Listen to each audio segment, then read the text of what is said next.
How do I know David? I don't know David. The question is, how do you not know David Borowicz? Do I know David Borowicz? I met David actually 10 years ago. 6 years ago, I've known David for about 20 years. my mother introduced me to him through his mom.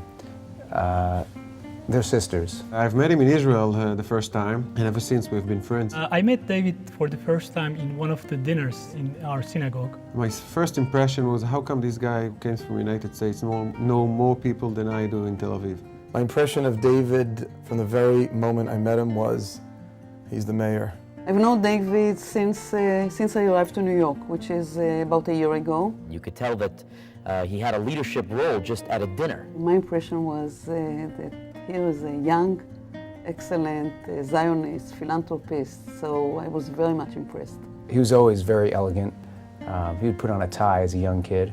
I looked up to him and learned how to do my ties, even though this one off is done right. But if it's good, he taught me how to do it.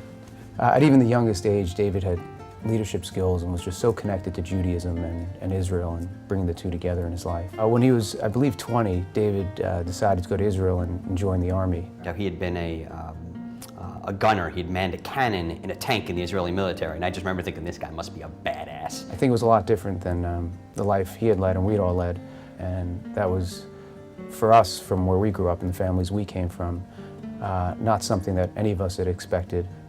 Up in New Rochelle and Long Island amongst our Jewish communities. I think the closest we ever got to the army was maybe wearing a t-shirt that had a gun on it.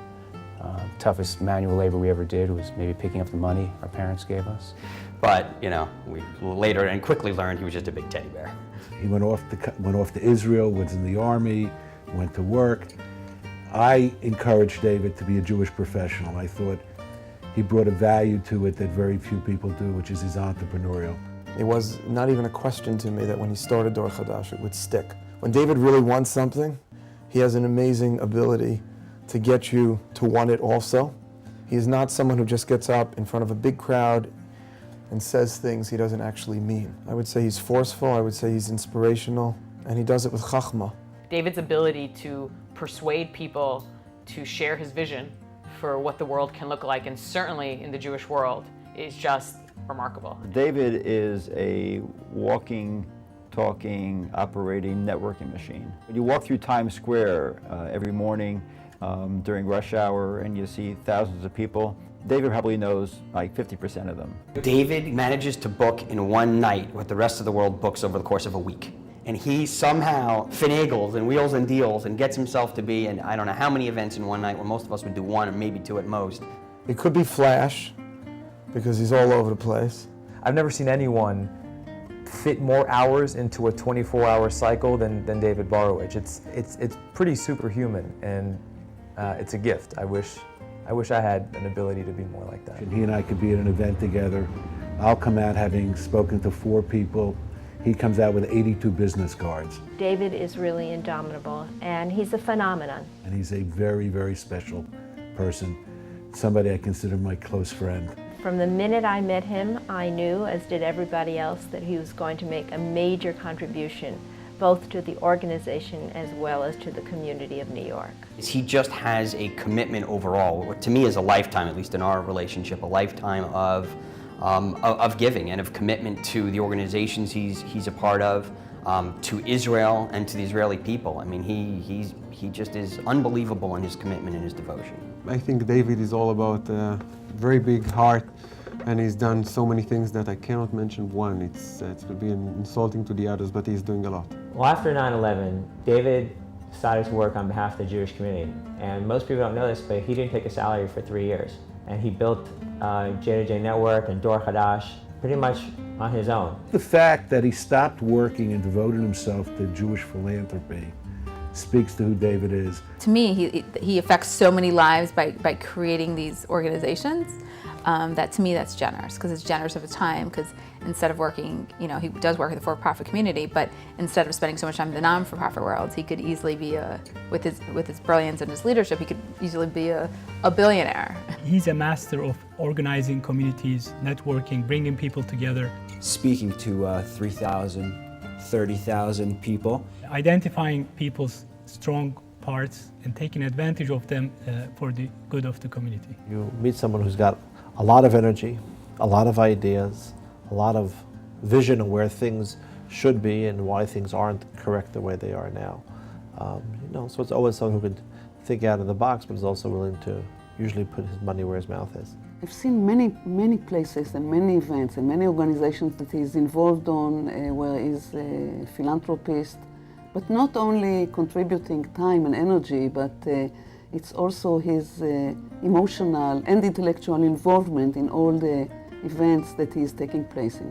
It's not necessarily giving money, which he does, but it's not only giving time, which he does, but it's really giving yourself, investing yourself in everything that you do. He's able to be personal and take everything to heart and really care about everybody and everything he's doing while doing everything on such a grand level. And that's just one of the most unique qualities I've ever seen in a leader. Where he's really good at, in all seriousness, is his leadership qualities, how he's able to juggle and find time to run so many organizations and help guide so many organizations with everything going on in his life.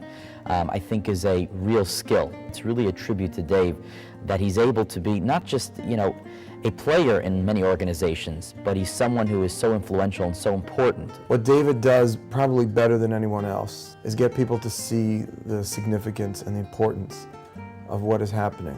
David, at the end of the day, is strongly committed to developing a next generation. David has shown me how the next generation can really be involved in the Jewish world. Dor Chadash, the organization David started, on the surface looks like just a bunch of parties and social events thrown together. But David is excellent at reminding people what it's really about, which is connecting Jews from different backgrounds and bringing Israelis together with Americans to really keep our Jewish Israeli brothers living here in the city connected. And to think that someone was able to accomplish what he has accomplished before he was 40 is truly amazing to me. Because of who he is, he's able to attract the most amazing women. And for us single guys out there, it's just annoying to be around. He did it one last time. David met a woman, proposed to her a month later, before most of his good friends, including myself, had ever met her, and then married that woman 2 months later. The craziest thing he's done is the proposal to Sivan. Proposing to his wife, which I'm sure everyone's going to say. When he proposed to Sivan at the Israeli Day Parade. And then rode off in a golf cart, waving to everybody, and everybody waving back to them. In front of tens of thousands of people. The idea that someone will have the guts, combined with a bit of chutzpah, to propose in the most public Jewish place ever. I thought it was crazy, but it's beautiful. I'm standing with David Borowitz, who is really one of the most important young leaders on the American Jewish scene, and Sivan. What happened to you today, Sivan? Well, David just proposed, and we got engaged. Congratulations, Mazal Tov. Can I see the ring? This is the ring that David gave to Sivan at the Israel Day Parade. And it's a big day for me in many ways today. The best contribution that Jewish people can make is to get married and start a family. And I, God willing, plan to do that. Let me say that I was also very impressed when he introduced me for the first time to his wife, and I realized how much in love he is with her.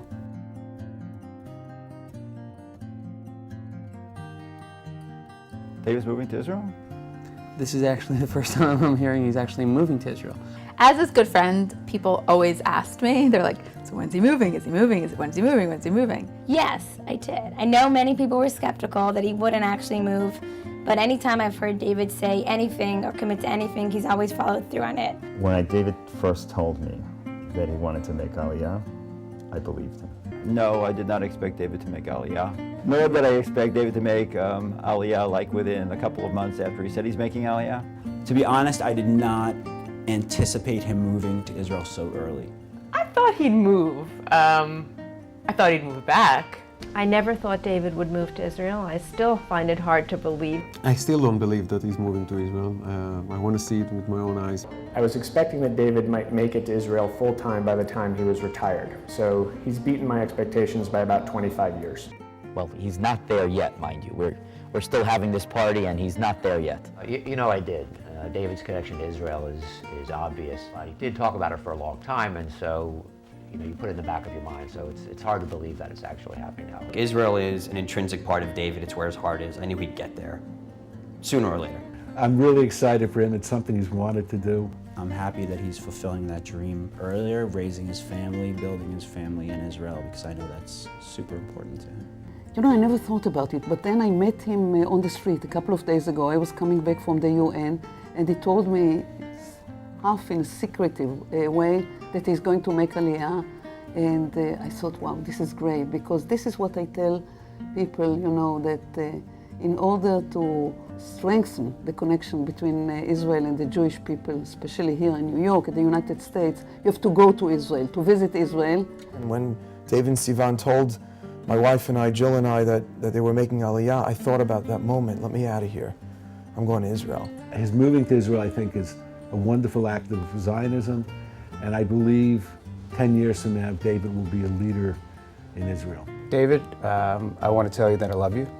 You've been an amazing friend, and you're my family. Even though you're leaving, a lot of you are staying here, and I think you know that. I look forward to continuing our relationship and working closely together. Make sure you take time and enjoy the wonderful family you have. Puhuvu. Make more children, and you make them, since you are able to do them 2 at a time, it won't take you long. I hope that I will have many opportunities to have matbucha, malawach, and all kinds of other exotic foods at your house in Modi'in with Sivan and your growing family. I want to thank you for everything that you've done for me personally as a friend over the years. I know it's not over, but I want to take this opportunity to say thank you, and to thank you for all of the help that you've given to MGE and the guidance and the inspiration. I hope that you keep on being as goal-oriented and goal-driven as you have shown yourself to be in the time that I've known you. Ben Arba'im Labina, 40 years old for wisdom. What you've been doing until now might have been smart, might have been creative, but only now do you truly have Bina, do you truly have insight. So chazak ve'ematz, be strong and be courageous. We very much hope that you take your leadership skills, which are incredible, and that you continue to use them for the benefit of the Jewish people. May you be blessed to continue to do the work you've been doing. I know that you will be very welcome, and you continue your great entrepreneurship and leadership in Israel. You bring so much to leadership at your young age, and I hope that in Israel you're going to find many, and I know you will, fulfilling opportunities. I'm still sad that you're leaving, but happy that you found such a great partner to share this next adventure of your life. When you're thinking of those things, remind yourself of your dream, that you followed your heart and you had a mission. You've really done so much for me, for the community, for the Council of Young Jewish Presidents, for JCRC. On behalf of all of us and myself and Seth, I just want to say we're going to miss you. We love you. Enjoy every minute, which I think he does, Just be your best person and keep kicking ass. And now let us all say, Amen. DavidBforWeb is one of the kindest, genuine, energetic, Jewish leader, intense, dedicated, devoted, Passionate, bald, the forceful figure, the ultimate juggler, warm-hearted people I have ever had the privilege of knowing.